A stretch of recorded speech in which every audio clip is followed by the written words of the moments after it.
He thought his life was over the moment he failed.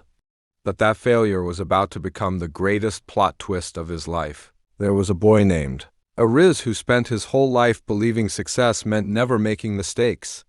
But one morning, he opened his exam result, and everything inside him collapsed. He had failed not just the subject, but in his mind he failed his family, his dreams, his future. For 3 days, he locked himself in his room. No phone, no friends, just silence. But then something unexpected happened. His younger sister knocked on his door and said, "Bye, heroes are not the ones who never fall.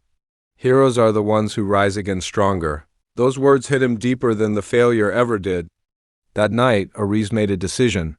Not to fix everything at once, not to become perfect overnight, but to take one small step. Just one. He woke up early. He studied again.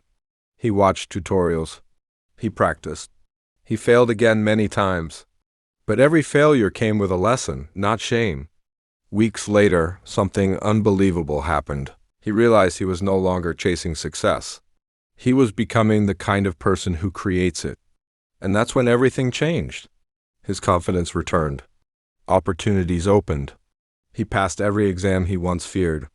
Not because he was smarter, but because he refused to stay where he fell. So, if you're listening to this right now, remember, your story isn't over when you fail. Your story begins when you choose to rise.